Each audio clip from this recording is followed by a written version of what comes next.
हम न रहेंगे तुम न रहोगे फिर भी रहेंगे ನಿಶಾನಿಯಾ. ಅಪ್ಪ, ಈ ಹಾಡು ನೆನಪಿದೆಯಾ ನಿಮಗೆ?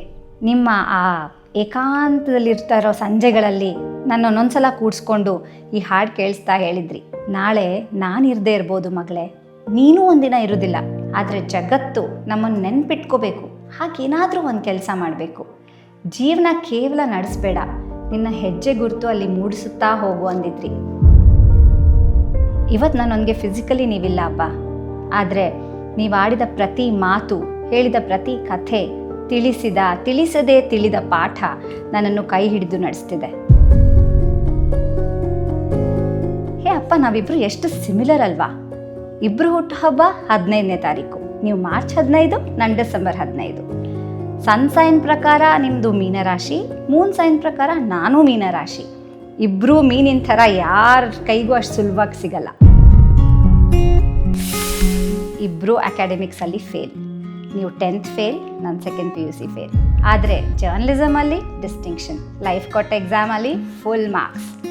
15ನೇ ವಯಸ್ಸಿಗೆ ಪ್ರೀತಿ ಪ್ರೇಮ ಎಂಬ ಗೀಳಿಗೆ ಬಿದ್ದವರು. ನಮ್ಮಿಬ್ಬರ ಅಮ್ಮಂದ್ರು ಟೀಚರ್ಸ್. ಇಬ್ಬರು ಪೆನ್ ಹಿಡ್ಕೊಳ್ಳೋ ಸ್ಟೈಲ್ ಕೂಡ ಸೇಮ್ ಟು ಸೇಮ್ ಅಂತ ನೀವೇ ಹೇಳ್ತಿದ್ರಿ. ಕ್ರೈಮ್ ಜಗತ್ತಂದರೆ ಇಬ್ರಿಗೂ ಫೇವ್ರೇಟ್. ಇಬ್ರಿಗೂ ಹಿಂದಿ ಹಾಡುಗಳಂದರೆ ಪ್ರಾಣ. ಗೆಳೆಯರೆಂದರೆ ಅಚ್ಚುಮೆಚ್ಚು, ಆದರೂ ಲೋನ್ಲಿನೆಸ್ ಇಷ್ಟ. ಬಟ್ ಅಪ್ಪ, ನಾವು ಸೇಮ್, ಆದರೂ ನಿಮ್ಮ ಹಲವಾರು ಸಿದ್ಧಾಂತಗಳನ್ನು, ನಡವಳಿಕೆಗಳನ್ನು, ಬಿಲೀಫ್ ಸಿಸ್ಟಮ್ಸ್ನ ಕ್ವೆಶ್ಚನ್ ಮಾಡಿ ತಿರಸ್ಕರಿಸಿ ಜಗಳ ಆಡಿದ ನಾನು ಒಬ್ಬಳೇ ಅನ್ಸತ್ತಲ್ವಾ? ನಮ್ಮ ಜಗಳಗಳ ಬಗ್ಗೆನೇ ಒಂದು ದಿವಸ ನಿಮ್ಮ ಹತ್ರ ಕೂತ್ಕೊಂಡು ಮಾತಾಡಬೇಕು. ನಾನು ನೀವಲ್ಲ, ನನ್ನಲ್ಲಿ ನಿಮ್ಮನ್ನು ಹುಡುಕಬೇಡಿ ಅಂತ ಎಷ್ಟೋ ಸಲ ಗದ್ರಿದ್ದೀನಿ.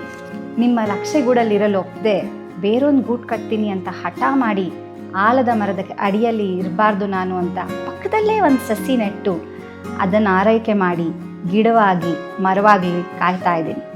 ಕನ್ನಡ ಜರ್ನಲಿಸಮ್ ನಂಗೆ ಬೇಡ ಅಂತ ಹಠ ಮಾಡಿ ನಿಮ್ಮ ಹತ್ರನೇ ರೆಸ್ಯೂಮೇನ ಇಂಗ್ಲೀಷಲ್ಲಿ ಬರ್ಸ್ಕೊಂಡು ಇಂಗ್ಲೀಷ್ ಪತ್ರಿಕೋದ್ಯಮಕ್ಕೆ ಕಾಲಿಟ್ಟೋಳು ನಾನು.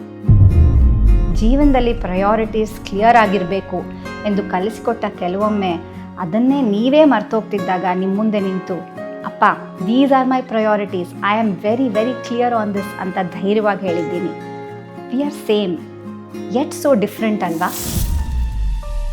ಅಪ್ಪ, ಐ ಸ್ಟಿಲ್ ರಿಮೆಂಬರ್ ನಿಮ್ಮ my daughter should do this ಅನ್ನೋ ಒಂದು ಲಿಸ್ಟ್ ಇತ್ತಲ್ಲ, ಆ ಲಿಸ್ಟಲ್ಲಿ ಹಲವಾರು ಡಿಮ್ಯಾಂಡ್ಗಳಿದ್ವು.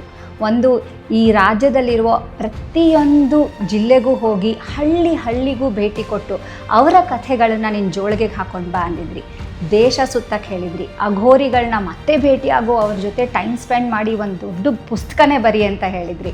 ಆಮೇಲೆ ವಾರ್ ರಿಪೋರ್ಟಿಂಗ್ ಮಾಡು ಅಂದಿದ್ರಿ. ಹೀಗೆ ಹಲವಾರು ನಿಂದೇ ಆದಂಥ ಏನಾದರೂ ಒಂದು ಶುರು ಮಾಡು, ಎಷ್ಟು ದಿನ ಅಂತ ಇನ್ನೊಬ್ರು ಕೆಲಸ ಮಾಡ್ತೀಯಾ, ನಿನ್ನ ಒಂದು ಸಂಸ್ಥೆ ಕಟ್ಟು, ನಂದೇ ಯಾವುದಾದ್ರೂ ಒಂದು ಪುಸ್ತಕ, ಕನ್ನಡದ ಪುಸ್ತಕ ತೊಗೊಂಡು ಅನುವಾದ ಮಾಡು ಅಂದಿದ್ರಿ.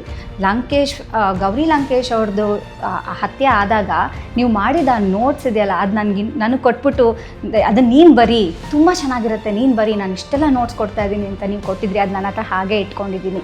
ಹೀಗೆ ನಿಮ್ಮ ಲಿಸ್ಟ್ ಅಂತೂ ತುಂಬಾ ಇದೆ. But when I look back, ನಾನು ಮಾಡಿದ್ದೀನಿ ಇದನ್ನೆಲ್ಲ ವೆರಿ ಲಿಟಲ್, ತುಂಬ ಕಡಿಮೆ ಮಾಡಿದ್ದೀನಿ. ಆದರೆ ಇವತ್ತು ಮಾರ್ಚ್ 15ನೇ ತಾರೀಕು 2026 ಇವತ್ತು ನಾನು ಪ್ರಾಮಿಸ್ ಮಾಡ್ತಾ ಇದ್ದೀನಿ, I will come back, I will do all of this for you. This is my promise and this is my birthday gift to you for this year. Wish you a very happy birthday ಅಪ್ಪ. I love you, I really miss you.